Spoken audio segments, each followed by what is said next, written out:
도균 목사님, 서울신학대학교 전도학 교수님이시고 또 지난번에 저희 교회 와서 말씀 전가하셔서 우리 청년들이 큰 은혜 받았습니다.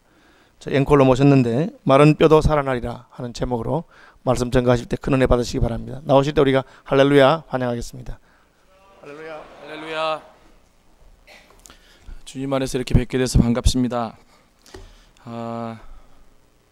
온 가족 예배고 또 가정의 달이라서 어떤 말씀을 같이 나눠야 될까 고민을 하다가 제가 전도자이기 때문에 전도자는 어디 가도 복음을 전해야 되겠다 생각을 해서 복음적인 메시지를 준비했습니다. 왜냐하면 다른 좋은 말씀들은 많이 들으셨을 것으로 제가 생각하기 때문에 하나님 저에게 주신 은사대로 이 복음으로 다시 가정을 살릴 수 있는 말씀을 나누는 것이 좋겠다 이런 생각을 했습니다. 지난주에 저희 아내랑 어떤 교회를 방문해서 예배를 드리는데 요즘 제가 이제 주일날 교회들을 방문해서 이 교회 저 교회 제가 탐방을 하고 있습니다. 예배를 잘 드리고 나왔습니다. 가정의 달이라서 목사님이 에베소서 5장의 말씀을 가지고 남편들이 아내를 어떻게 사랑해야 되는지에 대해서 말씀을 전해 주셨습니다. 목사님이 굉장히 점잖으신 분이셨고 또 많이 공부도 하셨고 그리고 그냥 은혜롭게 잘 예배를 마치고 나왔는데 저희 아내가 저한테 묻는 겁니다. 여보 뭔가 좀 답답하지 않느냐고. 그래서 제가 물어봤어요. 왜 답답하냐고. 그랬더니 저희 아내가 한마디 이렇게 딱 건네더라고요. 나 실은 결혼식에 갔다 온 것 같아. 그래요. 교회를 갔다 온 것 같지 않고 결혼식에 가서 주례사 듣고 나온 것 같다고. 그 말을 곰곰이 새겨봤습니다. 제가 서울신학대학교에 들어가서 교수하기 전에 전도학 교수였기 때문에 교회를 개척해서 성장하는 모델을 한국교회에 보여줘야 된다고 해서 2006년도에 제가 교회를 개척한 일이 있습니다. 그리고 하나님의 은혜로 계속 성장해온 경험도 있고요.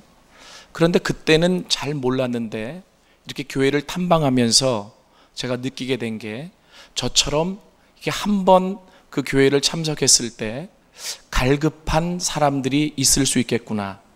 물론 이제 목사님이 목회를 해 나가시면서 여러 가지 전체적인 계획을 가지고 끌어가시는 부분들이 있겠지만 이 기독교의 가장 중심은 그리고 한 사람을 깨우고 변화시킬 수 있는 핵심은 결국 이 복음밖에 없는데 이 복음이 어떤 메시지를 전하더라도 매치가 돼서 전달이 되어져야 예배드리러 온 사람들이 하나님을 만날 수 있고 그 갈급하고 그리고 또 시들어진 영혼 위에 담비와 같은 하나님의 은혜가 있을 수 있겠다 이런 생각들을 해보게 되었습니다.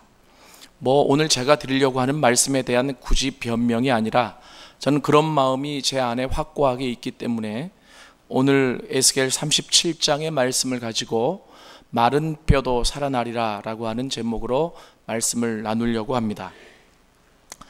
제가 교회들을 탐방하고 또 집회하고 세미나하면서 많이 듣는 이야기가 있습니다. 뭐냐면 눈물을 잃어버렸다라고 하는 것, 감동을 잃어버렸다라고 하는 것, 또 내가 예전처럼 그렇게 기도하는데 하나님이 응답하시지 않는 것 같다라고 하는 이야기들을 많이 듣습니다. 이런 이야기들은 오늘날 한국교회가 처한 위기와 결코 떨어져서 생각할 수 없는 일들입니다. 나름대로 열심히 신앙생활을 하는데 교회도 빠지지 않고 나오고 봉사도 하고 그리고 또 헌금도 하고 나름대로 내가 기독교 3대 4대째 믿어오는데 왜 하나님은 나랑 점점 멀어져 가는 것일까? 왜 이 안에 감동은 사라져 가는 것일까? 또 내가 이렇게 어려움에 처해 있는데 하나님은 도대체 무엇을 하고 계시는가? 하나님은 영영 나를 잊어버리셨는가? 그 하나님은 나를 버리셨는가? 라고 생각할 수 있습니다. 그래서 그런 생각들이 깊어지면 하나님에 대한 원망이 되기도 하고 그리고 그 신앙이 형식적으로 흘러갈 수 있죠. 오늘 성경의 본문에 나오는 이스라엘이 그랬습니다. 그들은 나름대로 하나님 앞에 제사를 드렸고 그리고 종교적인 행위를 했지만 하나님의 임재를 경험하지 못했습니다. 결국 형식만 남은 그들의 신앙에 하나님은 채찍을 가하셨고 바벨론의 포로로 끌려가는 신세가 되었습니다. 바벨론 포로로 끌려가서도 그들은 알지 못했습니다. 우리가 이렇게 힘든데, 우리가 이렇게 어려운데 도대체 하나님은 어디 계신단 말인가? 그 하나님은 우리를 버리셨단 말인가? 라고 그 하나님 앞에 원망합니다. 또 들려오는 소리는 이렇게 힘들어도 이스라엘의 마지막 보루와 같았던 곳이 예루살렘 성전인데 그 예루살렘 성전도 무너졌다는 소식이 들려옵니다. 이제는 정신적인 지주도 종교적인 지주도 다 무너져 버리고 그리고 현실적으로는 타민족의 속국으로 있으며 그들의 힘으로 이 상황을 벗어날 가망성은 전혀 없어 보이는 때였습니다. 그때 하나님이 세우신 에스겔이라고 하는 선지자를 통해서 그 선지자를 한 골짜기로 끌고 가셔 환상을 보게 해주십니다. 이 환상은 하나님이 그들을 버리지 않으셨고 또 그들을 회복시키시겠다라고 하는 하나의 약속이셨습니다. 에스겔을 끌고 한 골짜기로 가셨는데 그곳에서 에스겔에게 하나님이 보여주신 것이 있었습니다. 그것은 메마른 뼈들이 수북히 쌓여 있는 곳이었습니다. 왜 에스겔에게 이것을 먼저 보게 하셨을까요? 성경에 보면 뭐라고 나와 있냐면 심히 마른 뼈가 아주 많았다 이렇게 표현하고 있습니다. 마르긴 마른 뼈인데 어느 정도로 말랐냐면 아주 말랐다는 거고 그 뼈가 아주 많았다라고 하는 겁니다. 영어 표현으로 보면 very dry, very much 이렇게 나와 있습니다. 뼈들이 수북히 쌓여 있는 곳인데 그 특징이 있다는 거예요. 그 뼈도 이게 이제 좀 정도가 있잖아요. 축축한 뼈가 있을 수 있고 마른 뼈가 있는데 에스겔이 본 뼈는 빼짝 마른 뼈라는 거죠. 그리고 그 뼈들이 너무나 많아서 수북히 쌓여 있다라고 하는 겁니다. 하나님이 이것을 보게 하신 이유가 어디에 있을까요? 그것은 바로 지금 이스라엘이 처해 있는 영적인 상태였습니다. 여러분, 제가 좀 아까 여러분들에게 말씀드렸다시피 이스라엘은 이렇게만 하나님을 생각해 왔을지 몰라요. 내가 예배를 안 드렸습니까? 내가 제물을 안 드렸습니까? 내가 그 하나님이 하라는 거 다 하지는 못했어도 나름대로 실천하지 않았습니까?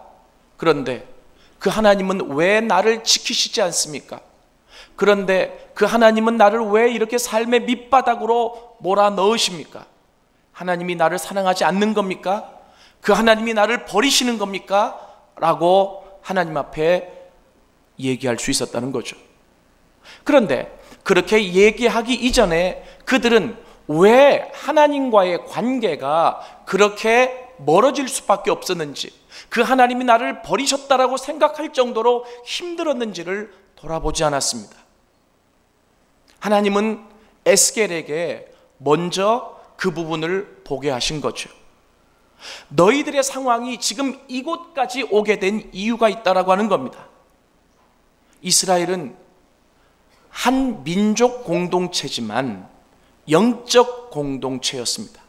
이것이 그들에게 앞선 정체성입니다. 하나님과의 깊이 있는 관계를 갖고 한 민족이 되었다라고 하는 것이죠. 그런데 영적인 의미로 그들을 보니 그들은 이미 죽은 지가 오래된 자였다라고 하는 것입니다. 에스겔이 본 상황이 바로 그 상황이라고 하는 거죠. 목숨이 살아있다고 살아있는 게 아닙니다. 내가 지금 일하고 있다고 숨쉬고 있다고 살아있는 게 아닙니다.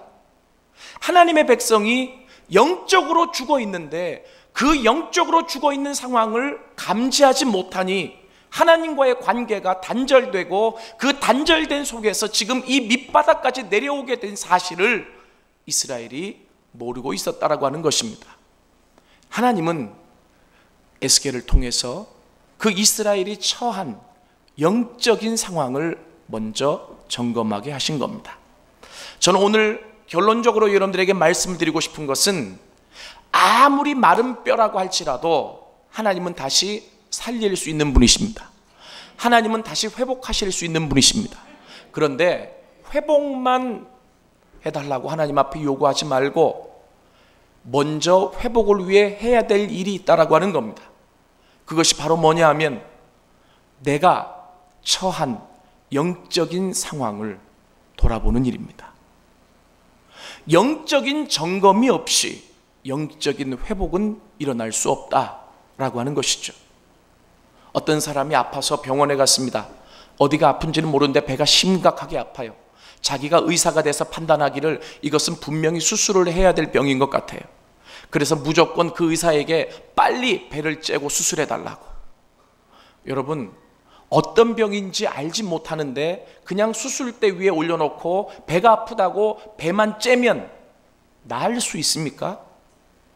우리의 신앙이 오늘 이와 같지는 않은가라고 하는 것입니다. 저는 오늘 아까도 말씀드렸지만 성경 본문에 보면 유독히 강조하고 있는 말이 뼈의 상태입니다.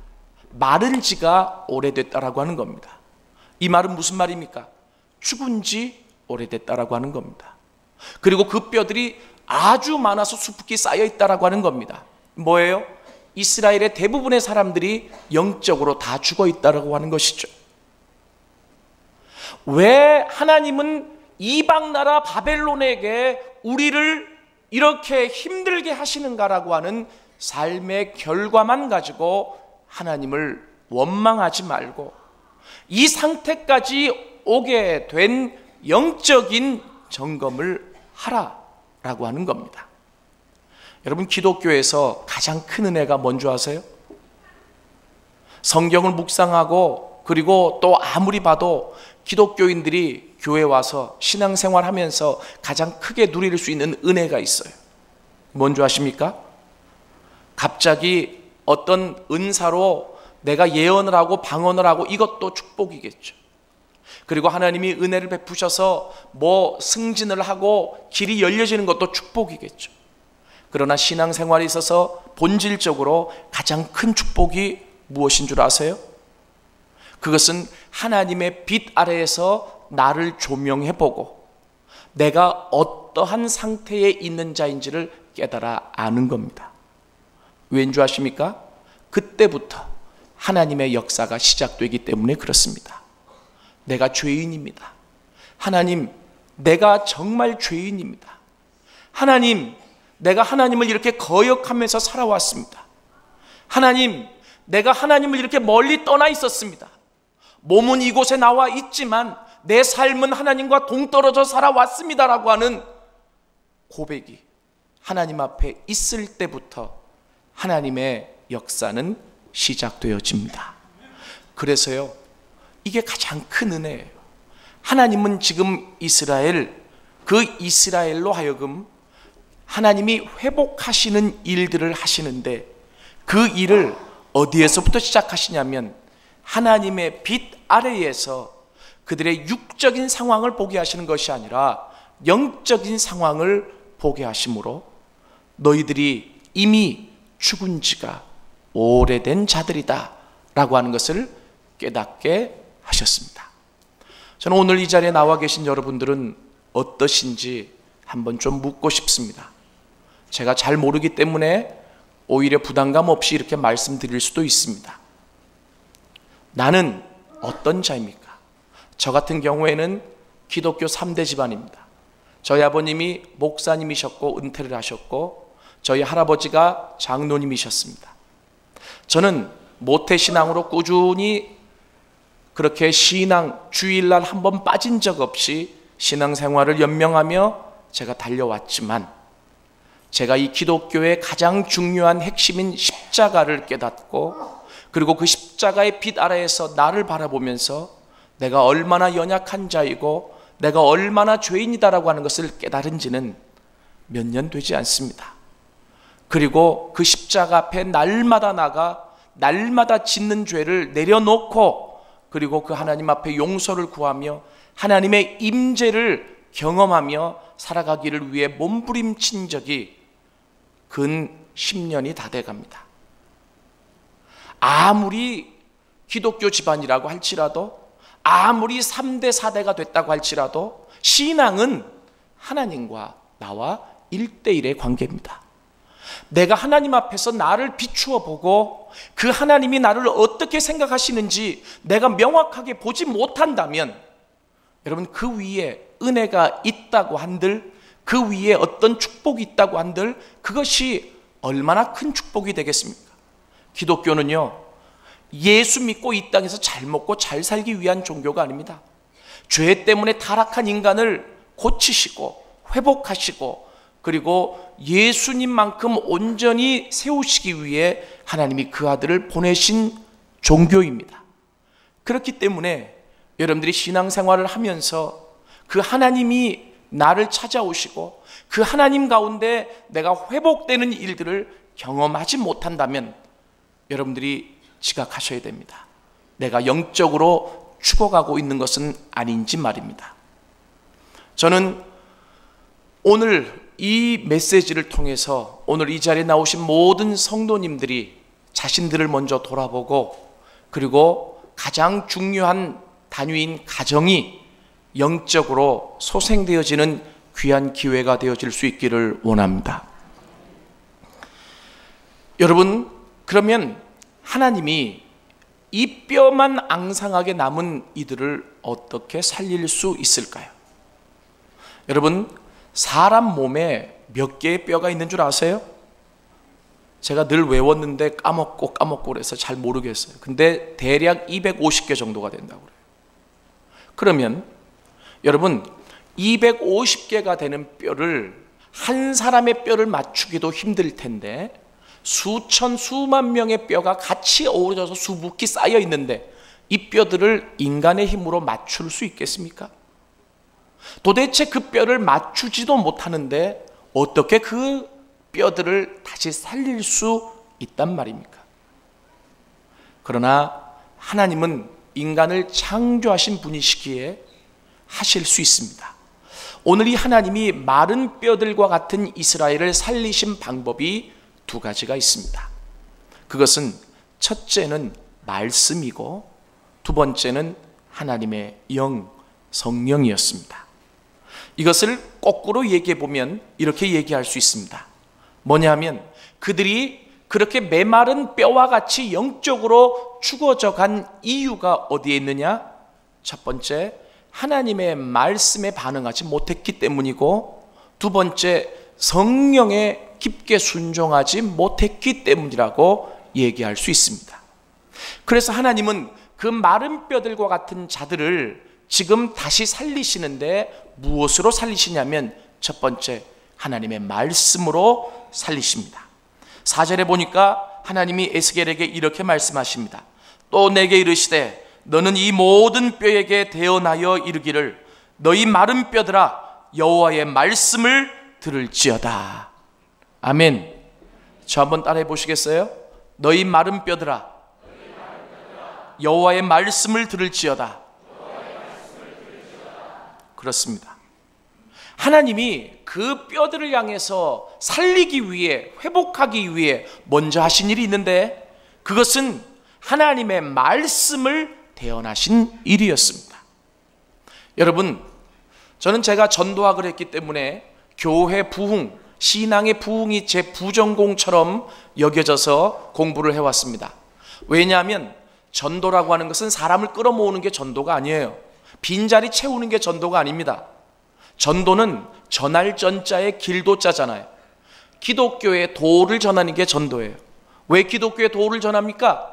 이 기독교의 도가 전해져야 죽은 영혼이 살아날 수 있기 때문에 그렇습니다. 그래서 기독교의 도를 전해서 죽은 영혼을 살리고 죽어가는 영혼을 세우는 일이 바로 복음 전도라고 하는 것입니다. 그러다 보니 죽은 영혼을 살리고 시들어져 간 영혼을 세우는 일이 바로 부흥이라고도 볼 수 있잖아요. 그래서 같이 그 일들을 쭉 탐구해 왔습니다. 그런데 놀라운 것은 기독교 역사를 보면 부흥의 역사는 계속 있어 왔어요.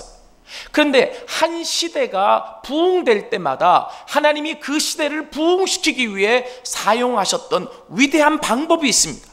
그게 뭐냐면 하나님의 말씀입니다. 여러분, 한 예를 들까요? 말라기 선지자 이후에 세례 요한이 나타날 때까지 이스라엘은 약 400년 동안 영적인 암흑기를 겪었습니다. 나름대로 하나님 앞에 제사도 드리고 종교적인 행위를 했지만 도대체 하나님이 임재하시는 것을 경험할 수 없었죠. 나름대로 하나님을 섬기기 위해 바리새파가 나왔고 에세네파가 나왔고 열심당원들이 나왔고 사두개파들이 나왔습니다마는 그들의 노력은 하나님의 임재가 없자 자신들의 의로 바뀌어져 버렸습니다. 여러분, 400년 동안 하나님의 말씀이 없이, 하나님의 임재가 없이 신앙생활을 했다고 한번 생각해 보십시오. 얼마나 힘들었을까요? 그런데 놀라운 것은 하나님이 이 세례 요한을 통해서 드디어 이제 예수의 길을 준비하시며 신약의 놀라운 부흥을 일으키시는데, 여러분, 이 세례 요한을 통해서 부흥이 일어날 수 있도록 준비를 시키는 과정 안에 하나님이 먼저 세례 요한을 부흥시키는 장면이 누가복음 3장에 나옵니다. 그런데 이 누가복음 3장에 보면 어떤 말씀이 나오냐면 하나님의 말씀이 사가랴의 아들 요한에게 임하니라. 결국 이 요한이요, 그 400년 동안 암울했던 영적인 암흑기를 뚫을 수 있었던 핵심이 인간적인 어떤 방법도 세상적인 기교도 돈도 사람도 아니었습니다. 하나님의 말씀이 그 요한에게 임했을 때 이 요한은 그 빈들에서 자신이 먼저 부흥되는 경험을 하였습니다.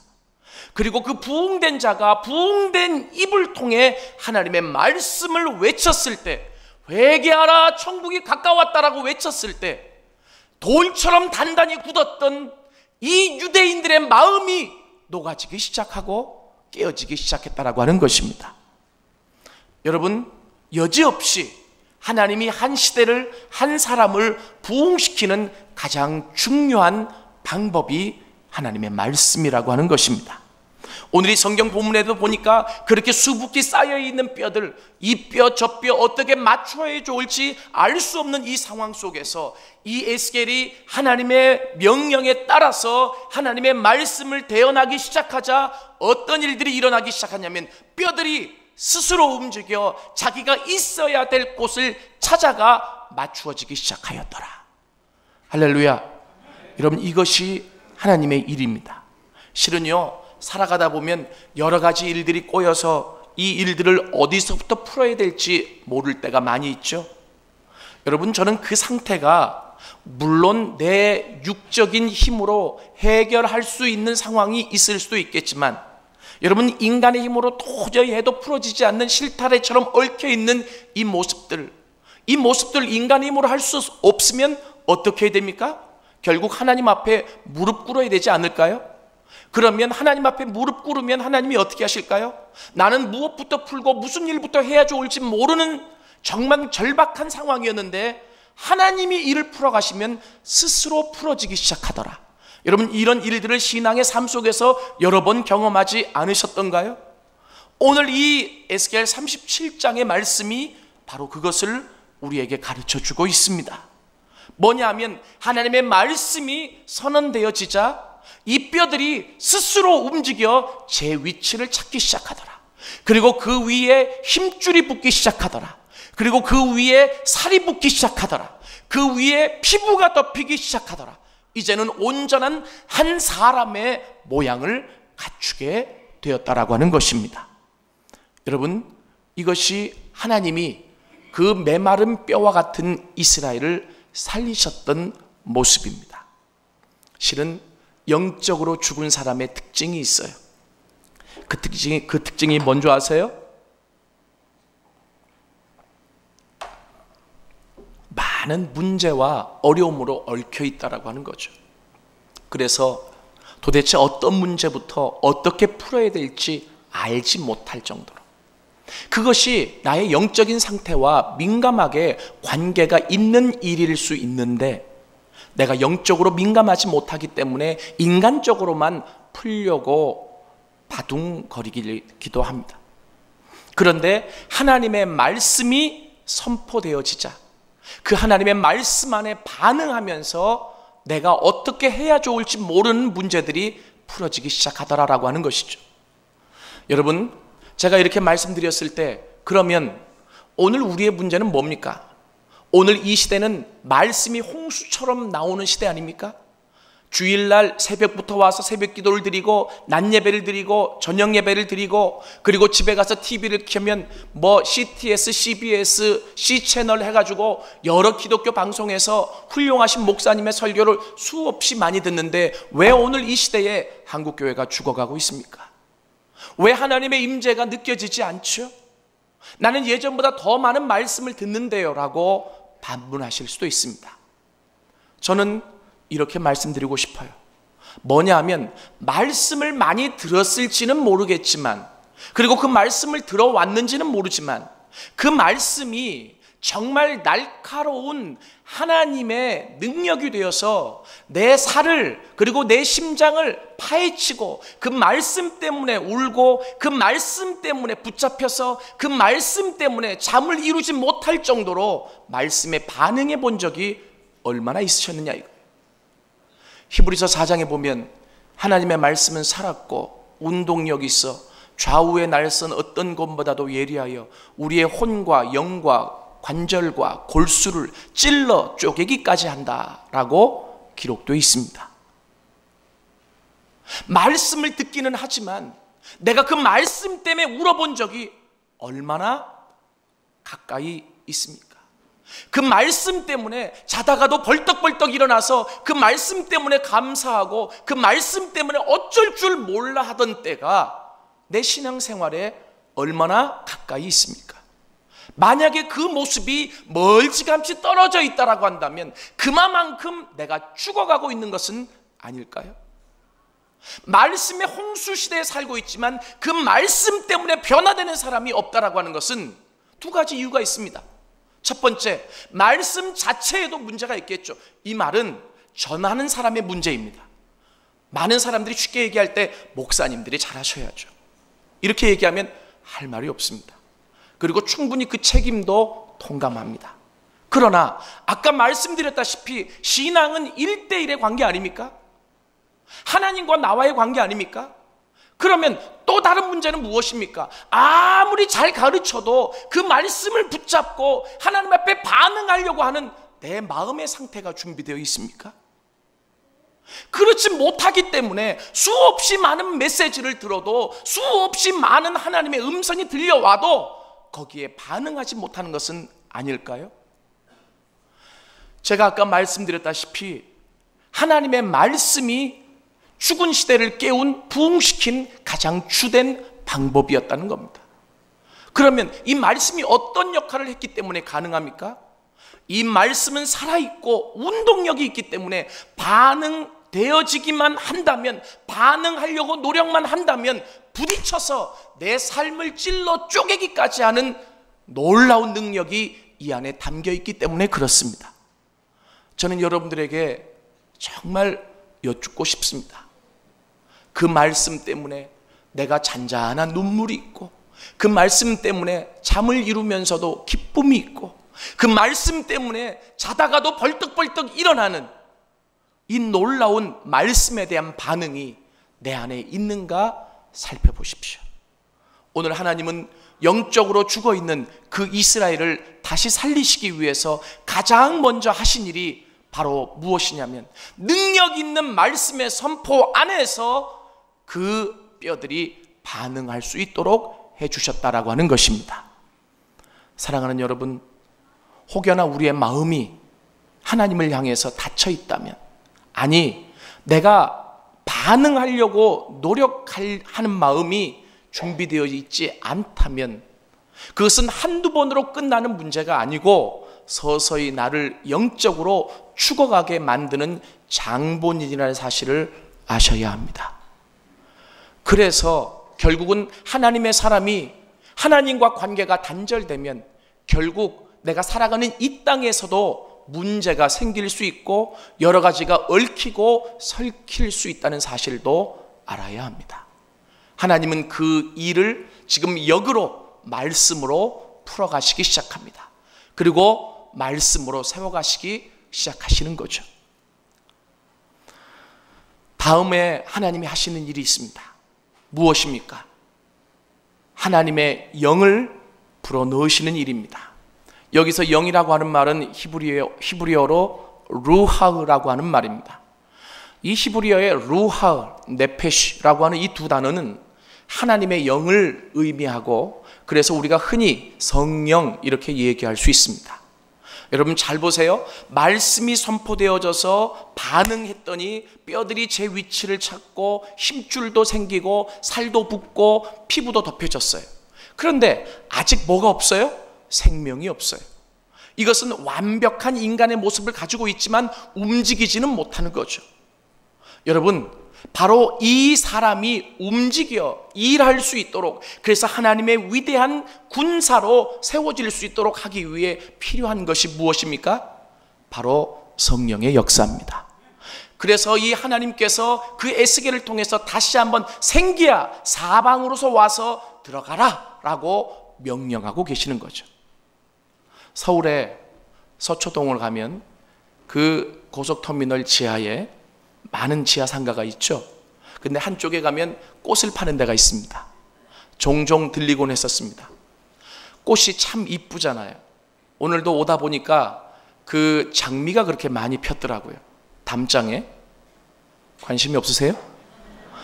그래서 너무 장미가 예뻐서 지금쯤 에버랜드에 가면 너무 이쁘겠다 이런 생각을 했어요. 한 번은 그 지하 상가를 꽃가게를 쭉 거닐고 있는데 눈에 유독히 끄는 한 꽃가게가 보였어요. 너무 화려한 거예요. 너무 꽃이 예뻐요. 야, 이렇게 예쁜 꽃도 있구나 하고 그 상점을 향해 걸어갔습니다. 그런데 그 상점에 다가올수록 이상한 일이 생겼습니다. 보통 꽃은 향기가 있잖아요. 그죠? 그런데 그 상점에 다가올수록 향기가 나질 않는 거예요. 그리고 그 꽃가게에 다가올수록 뭔가 이게 좀 인위적이다라고 하는 생각이 드는 거죠. 보니까 조화를 파는 데였습니다. 요즘 조화를 만드는 기술이 너무나 발전을 해가지고 이게요, 그냥 진짜 생화보다 더 생화처럼 만들잖아요. 그러나 조화는 조화예요. 왜요?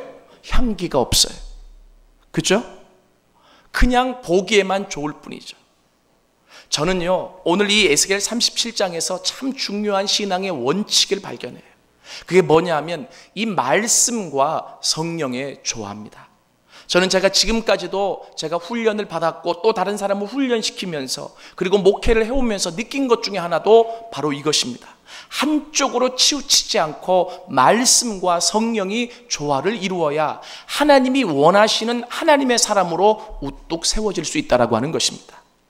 말씀이 아무리 중요해도 그 말씀에 순종하며 그 말씀에 적힌 그대로 일할 수 있도록 도우시는 분이 성령님 아니십니까? 그 성령의 역사가 없이 말씀만 지식으로 가지고 있는 사람은 모양은 하나님을 닮은 것 같지만 향기가 나지 않는다는 거예요. 실천이 없다라고 하는 겁니다. 그 사람의 삶 속에 열매가 맺혀지지 않는다라고 하는 거죠. 이스라엘이 그렇게 살아왔는지 모릅니다. 하나님이 율법을 주어도 그 율법을 지킬 만한 능력이 없었기 때문에 계속해서 지식은 있지만 능력이 없기 때문에 하나님을 멀리하면서 지내왔는지 모릅니다. 이제 하나님은 에스겔 선지자를 통해서 내가 말씀도 다시 주고 그리고 그것을 지킬 수 있는 능력으로서의 성령도 줄 거야 라고 하는 것을 지금 예언해 주고 계시는 것입니다. 여러분, 이 성령이 들어가자, 하나님의 영이 들어가자, 이 루하흐라고 하는 하나님의 영이 각 사람에게 들어가자 그 온전한 모습을 한 마네킹과 같았던 인간이 벌떡 일어나기 시작합니다. 그리고 움직이기 시작합니다. 그리고 하나님이 원하시는 대로 행동하기 시작합니다. 하나님이 원하시는 극히 큰 아름다운 군대가 된 것입니다. 사랑하는 여러분, 하나님은 이렇게 심히 메마른 뼈, 아무런 소망이 없는 인간, 그 인간도 살릴 수 있는 분이라는 사실을 우리가 알고 있습니다마는 하나님은 오늘 이 두 가지를 가지고 그들을 살리셨습니다. 세우셨습니다. 하나님이 바라시는 게 뭘까요? 하나님이 원하시는 게 뭘까요? 도저히 가망 없는 너희들을 내가 살렸기 때문에, 그렇게 세워놓았기 때문에 내가 너희에게 원하는 것이 하나 있다라고 하나님이 오늘 본문에서 말씀하고 계십니다. 그게 뭔지 아십니까? 오늘 성경 말씀에 보니까 뭐라고 나와 있냐면 13절에요. 너희로 거기에서 나오게 한즉 너희는 내가 여호와인 줄을 알리라. 무슨 말이냐면 하나님이 그렇게 원하시는 한 가지가 있어요. 그게 바로 뭐냐면 하나님의 하나님 되심입니다. 믿습니까? 여러분, 이게 참 너무나 중요한 것 같아요. 내가 너희를 살렸기 때문에 돈 달라고 하지 않고, 내가 너희를 살렸기 때문에 이만큼 더 헌신하라고 얘기하잖아요. 하나님이 우리에게 그렇게 원하시는 가장 중요한 한 가지가 있어요. 그게 뭐냐면 하나님의 하나님 되심을 인정하는 거예요. 하나님의 하나님 되심을 인정할 때 자동적으로 나타나는 게 있어요. 뭐예요? 나는 하나님이 될 수 없다는 사실이고, 나는 하나님이 만드신 피조물이고, 그렇기 때문에 그 하나님과 좋은 관계 안에서 하나님께 순종해야 된다라고 하는 사실이 자동적으로 나오는 것 아니겠습니까? 하나님이 왜 이 사실을 요구하실까요? 여러분, 인간이 타락한 가장 중요한 이유가 있습니다. 무엇입니까? 창세기 3장으로 올라가 보니까 인간이 선악과를 따먹었잖아요. 선악과 따먹은 이유가 무엇입니까? 뱀이 와서 유혹을 합니다. 너 그거 따먹으면 눈이 밝아져서 하나님처럼 되기 때문이야 라고 이야기를 하죠. 결국 인간이 선악과를 따먹은 가장 큰 이유는 무엇이냐면 피조물인 인간이 하나님을 인정하지 않고 그 하나님의 자리에 내가 들어서려고 했던 거예요. 이게 죄입니다. 죄는 결과론적으로 봤을 때 불순종한 것이 죄죠. 선악과 따먹은 것이 죄입니다. 그러나 이것만을 죄라고 했을 때는 우리가 이해할 수 없는 부분들이 많아요. 근원적으로 본질적으로 올라가 보면 죄가 뭐냐? 하나님을 인정하지 않는 거고, 그 하나님의 자리에 그래서 내가 쓰는 거예요. 전도하러 나가보면 이런 사람들이 얼마나 많은지 몰라요. 예수 믿으세요. 예수님이 당신의 구원자이십니다. 뭐라 그런 줄 아세요? 저는 이제까지 제 자신만 믿으며 살아왔습니다. 이런 분들 많죠? 저는 저 외에 다른 사람을 믿지 않습니다. 그 말을 들을 때 얼마나 가슴이 섬뜩한지 몰라요. 그게 영적인 소리거든요. 무슨 말입니까? 하나님이 계셔야 될 그 자리에 하나님을 내리고 내가 그 자리에 올라간 거예요. 내가 주인이 된 거죠. 여러분, 얼마나 비참합니까? 이 사실을 알아야 돼요. 결국 하나님이 회복시킨, 부흥시킨 그들을 통해 하나님이 유일하게 원하시는 한 가지가 있습니다. 그것이 바로 뭐냐면 하나님의 하나님 되심을 인정하며 하나님과 올바른 관계를 갖자라고 하는 것이죠. 제가 한번 여쭤보고 싶습니다. 우리의 삶 속에 날마다 그 하나님을 인정하는 고백들이 있습니까? 그 하나님의 하나님 되심을 날마다 고백하며 살아가고 계십니까? 만약에 그렇지 못하다라고 한다면 여러분, 내 신앙은 죽어가고 있는지도 모릅니다. 하나님의 하나님 되심을 인정하며 살아간다라고 하는 것은요, 여러 가지 표현이 있습니다. 예를 들면 날마다 찬양하는 거죠. 그 찬양의 가사는 하나님의 하나님 되심을 인정하는 고백들이 담겨 있으니까요. 예를 들어 주 하나님 지으신 모든 세계 내 마음속에 그리워 볼 때, 이 찬양을 부른다 그래 봐요. 그러면 그 찬양을 부르면서 그래도 내가 왕이야 이런 사람이 있어요? 그래도 내가 주인이야, 그래도 내가 내 삶의 통치자야, 이렇게 생각하는 사람 아무도 없어요. 그 찬양을 부를수록 하나님을 인정하게 돼 있습니다. 그 찬양을 부를수록 하나님을 높이게 돼 있습니다. 여러분, 하나님의 하나님 되심을 인정한다라고 하는 것은 그냥 피상적인 논리가 아니에요. 우리의 삶 속에 찬양이 있느냐 이거예요. 우리의 삶 속에 기도가 있느냐 이거예요. 제가 요즘 신학대학에서 학생들을 만나면 주로 저는 대학원에서 강의를 하는데요, 그 학생들에게 이렇게 얘기합니다. 하나님이 그 정도 사인을 줬으면 제발 좀 결단하고 기도 좀 해라. 나 같으면 금식하겠다, 나 같으면 작정하겠다. 오죽 답답하면 제가 그런 말을 하겠습니까? 분명히 보면 믿는 사람들에게 문제가 생기거나 어려움이 생기면 영적으로 먼저 해석해야 되지 않습니까? 그러면 그것도 한두 번이 아니라 그렇게 어렵게 몰아가시면 도대체 이 일이 왜 그런가 물어라도 봐야 되잖아요. 그런데 물어보지 않는 거죠. 이 자체가 뭡니까? 하나님의 하나님 되심을 인정하지 못하는 겁니다. 그 하나님을 온전히 고백하지 못하고 살아가는 거예요. 지난 여름에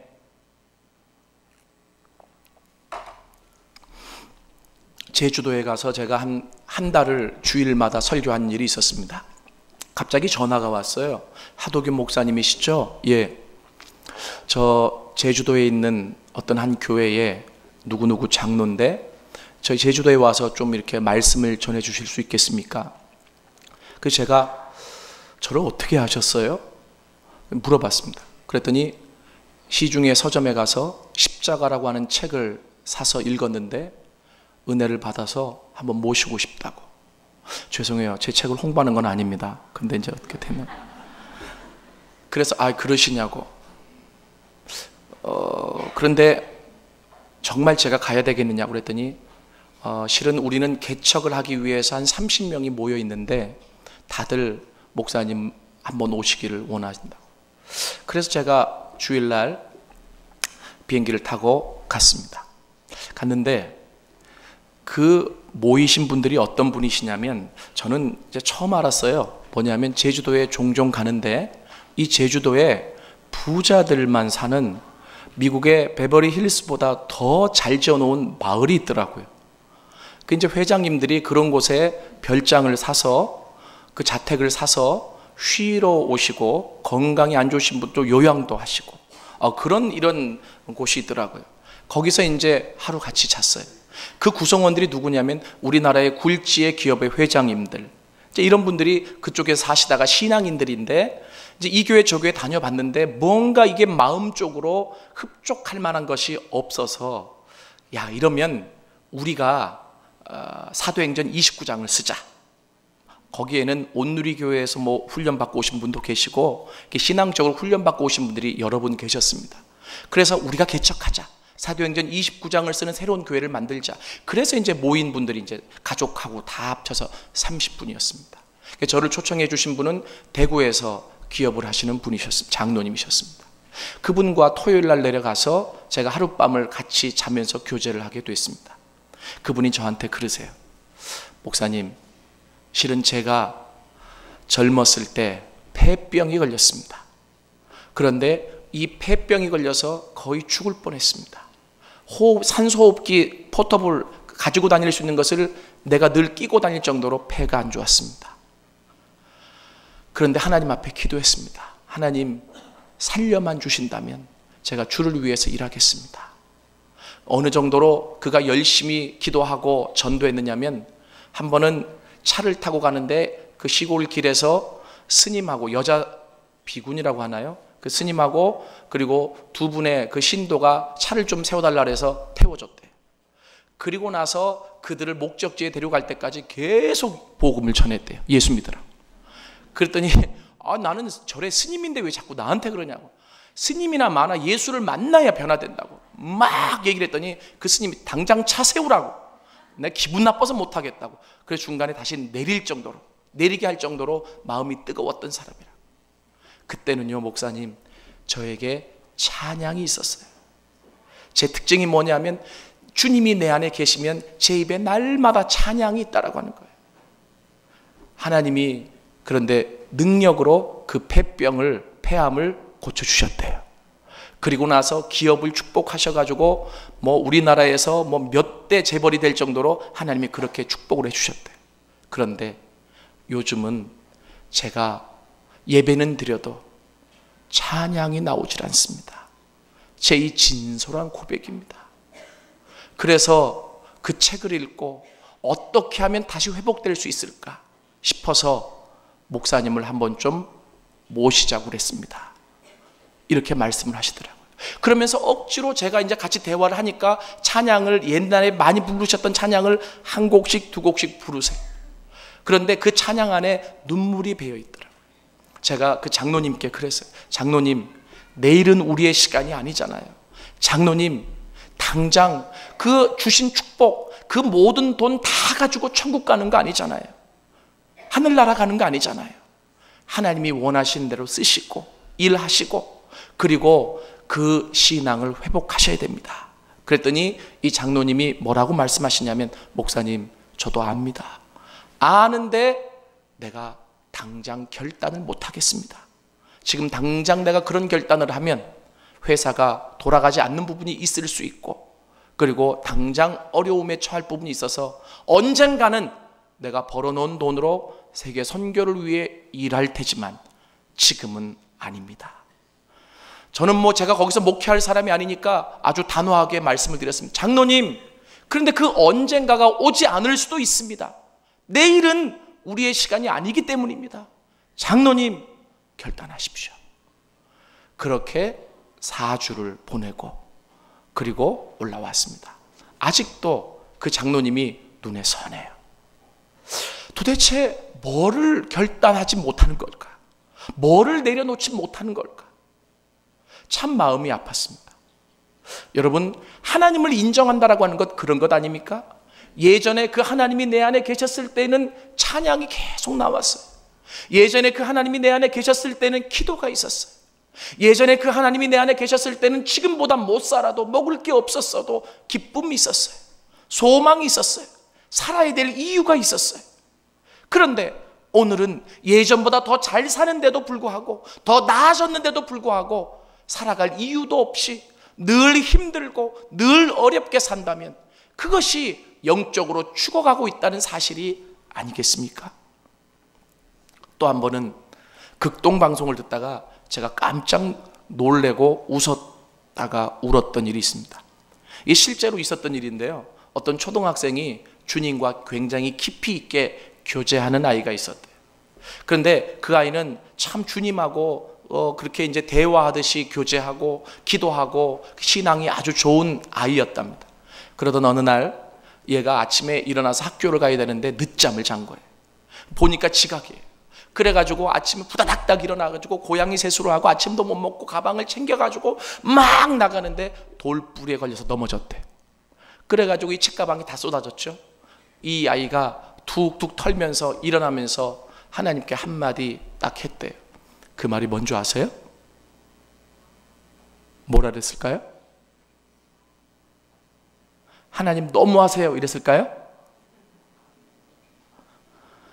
그 아이가 딱 한마디 했는데 뭐라 그러냐면, 하나님 아무리 바쁘셔도 이렇게 미시면 어떡해요?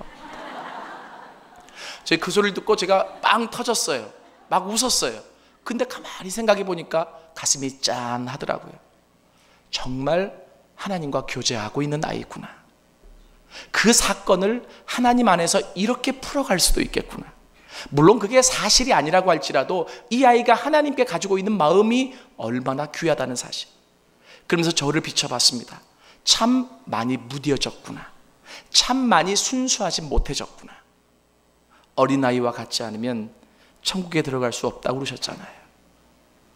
하나님이 그 살려놓은 이스라엘에게 원하시는 단 한 가지가 바로 뭐냐 하면 하나님의 하나님 되심을 인정하는 일입니다. 여러분, 저는 이 가정의 달에 먼저 영적 가장 되시는 분들이 먼저 살아나실 수 있기를 원합니다. 그리고 그 가족들을 영적으로 다시 살리실 수 있기를 원합니다.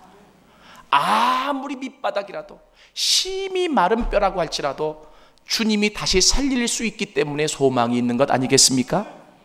하나님의 백성이 영적으로 살아나 하나님과 교제하지 못하면 아무리 많은 복을 받았다고 한들 그것이 나에게 무슨 의미가 있겠습니까? 이 가정의 달에 여러분의 가정이 영적으로 깊게, 더 깊게 회복되어 세워질 수 있기를 원합니다. 저는 딸이 셋이 있습니다. 딸 부자인데요. 그런데 그 세 딸을 다 하나님 앞에 헌신했습니다. 제가 헌신한 게 아니라 저희 아내가 헌신했어요. 인도에 1년 동안 포닥 과정을 하러 갔다 왔거든요. 그런데 인도가 너무 열악했어요. 2002년도에 갔는데. 그런데 그래서 저희가 있었던 대학 안에는 아파트도 있고 참 좋았는데 그 대학만 나가면 어려웠습니다. 세 딸을 데리고 인도에 가서 날마다 했던 것이 가정에 단을 쌓는 일이었습니다. 저녁마다 단을 쌓고 기도했는데 처음에는 이 아이들이 예배를 드리다가 엄마 아빠 기도가 언제 끝나나 그것만 보는 거예요. 그런데 한 달이 지나고 두 달이 지나고 세 달이 지나니까 바뀌어지기 시작했습니다. 하나님이 우리 아이들을 부흥시키기 시작하셨습니다. 그래서요, 어느 정도까지 되어졌느냐면 이제는 저희 아내와 제가 기도를 마치고 우리 아이들이 언제 기도를 끝마치나 역전이 되었습니다. 이 아이들이 성령이 임하니까 그 안에서 울면서 하나님, 이 인도 땅 너무 불쌍해요. 하나님, 힌두교를 믿고 있는 이 인도 사람들 하나님 구원시켜 달라고 그렇게 울더라고. 나도 기도했는데 걔들만큼은 아니었던 것 같아요. 그렇게 1년 동안 열악한 곳이었지만 영적으로 가정이 부흥되고 나니 하나님이 우리 가정을 축복하시기 시작했습니다. 그리고 나서 저희 아내가 어느 교회 집회를 갔는데 그 교회 목사님이 사모님도 할 말이 있을 텐데 나와서 잠깐 간증을 하라고 했는데 나와서 뭐라 하냐면 저는 한평생 나그네처럼 왔다 가는 이 세상에 가장 행복한 것은 하나님이 나와 함께 하실 때 가장 행복하다는 사실을 인도에 가서 너무나 철저하게 깨달았습니다. 그래서 우리 세 딸 하나님이 임재하시는 삶을 살게 하려고 하는데 그게 뭔가 봤더니 하나님이 원하시는 자리에 있으면 가장 행복할 것 같아서 선교사로 헌신하겠습니다. 제가 좀 화가 났습니다. 자기 딸만은 아니잖아요. 그럼 나랑 좀 상의를 해야 되잖아요. 그래서 제가 끝마치고 내려온 아내를 붙잡고 어떻게 그렇게 일방적으로 얘기할 수 있느냐고 얘기를 하다가 성령님이 저에게도 감동을 주셔서 그 말이 무슨 말인지 알기에 동의한다고. 그러나 앞으로는 나에게 꼭 상의를 먼저 해달라고. 그리고 동의를 마치고 이 세 딸을 하나님 앞에 드렸죠. 근데 부모가 드린다고 이 딸들이 뭐 다 따라오는 애들은 아니잖아요. 하나님이 부모에게 마음을 주셨기 때문에 먼저 드린 것 뿐이에요. 3년 전에 가정 예배를 드리다가 큰딸이 그때 고등학교 2학년이었고 이제 2살 터울로 있거든요. 그래서 이 사실을 그대로 얘기해 줬습니다. 하나님이 우리 가족을 인도로 보내셨을 때 이런 일들이 있었고 그래서 엄마 아빠에게 이런 마음을 주셔서 너희를 선교사로 헌신했다. 근데 부담 갖지 마라. 하나님이 엄마 아빠에게 주신 마음이기 때문에 하나님께 순종했고 너희들에게도 같은 마음을 주시면 너희들이 순종하면 되고 아니면 이게 다르다면 하나님 또 다른 마음을 주실 거 아니냐 어떠냐라고 물어봤어요. 그랬더니 우리 큰딸이 순종하고 그리고 우리 막내딸이 그 길을 가겠다고 그러고 둘째만 대답을 안 하더라고요. 그래서 왜 너는 대답을 안 하냐고 그랬더니 눈치를 보니까 그래야 될 분위기잖아요. 그래서 이 둘째가 하는 말이 뭐 그러면 그래야 되는 거 아니겠습니까? 그리고 동의를 했어요. 그리고 저는 그 딸들을 지금 선교사라고 불러요. 큰딸이 이번에 대학을 들어갔습니다. 제가 이제 이렇게 얘기하면 여러분들이 아유 딸들이 공부도 지질이 못하는가 보다. 그러니까 뭐 선교사로 드리고 우리 큰딸이요 잘해요. 제가 부천에 사는데요. 부천에 인구가 한 100만 된다고 하거든요. 이번에 뭐 지방선거 하잖아요. 국회의원을 어른들 가운데서 뽑듯이 여러분 그거 아세요? 청소년 의원도 있다는 거? 나라에서 뽑아요. 근데 부천에 100만이 되는 인구 안에서 청소년 의원을 한 명 뽑는데 제 딸이 청소년 의원을 지냈어요. 제가 의원님을 모시고 살았습니다. 저는 그 딸을 향해서 늘 하는 말이 이거예요. 하나님이 원하신 대로 살아가고 하나님의 임재가 있을 때 가장 행복하더라. 아빠가 목사기 때문에 너희들 그 길을 가라고 하는 게 아니라 하나님이 원하시는 자리에 있을 때 하나님이 날마다 찾아오실 게 아니냐. 그 하나님과 교제함이 가장 큰 행복이다. 우리가 한평생 그렇게 살자. 그렇게 약속을 했었답니다. 사랑하는 여러분, 한국교회가 참 위기입니다. 너무나 위기입니다. 요즘은 전도하기가 너무 어려워요. 그냥 전도하러 나가면 그래요. 도대체 교회나 잘하라고, 목사님들이라 잘하라 그러라고, 성도들이나 제대로 처신하라. 너무 어려워요. 그러나 실망하고 낙담만 하지 말고 먼저 우리의 영적인 상태를 점검하고 그래서 심히 메마른 뼈와 같다고 할지라도 다시 살릴 수 있는 하나님을 바라봅시다. 그리고 그 하나님이 말씀과 성령으로 다시 그들을 세우셨듯이 이 말의 의미가 무엇인지를 여러분들에게 전달해 드렸습니다.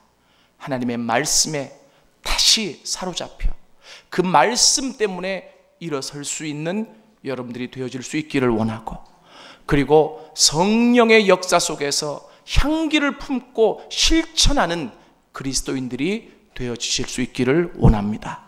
그래서 우리의 삶 속에 그 하나님의 하나님 되심을 날마다 인정하며 살아가는 여러분, 그리고 그리스도인의 가정이 되어질 수 있기를 원합니다. 기도하겠습니다. 하나님, 오늘 이 오후 예배 시간에 온 가족을 불러 모아 주셔서 감사합니다. 우리 가족이 신앙의 가족입니다. 그렇기 때문에 하나님이 우리 가족의 주인이 되셔야 합니다. 통치하셔야 합니다. 하나님, 이 부분이 회복되게 하여 주시옵소서. 우리 가족 모든 구성원들이 다시금 예수님이 우리의 주인됨을 고백하며 나그네처럼 한번 사는데 주님께 붙잡혀 살아갈 수 있는 귀한 가족의 구성원들이 다 될 수 있도록 도와주시옵소서. 마른 뼈들도 살리시는 그 하나님을 우리가 믿기에 소망이 있습니다. 날마다 그 하나님의 하나님 되심을 고백하며 살아가는 우리가 되게 하여 주시옵소서. 예수님의 이름으로 기도드렸습니다.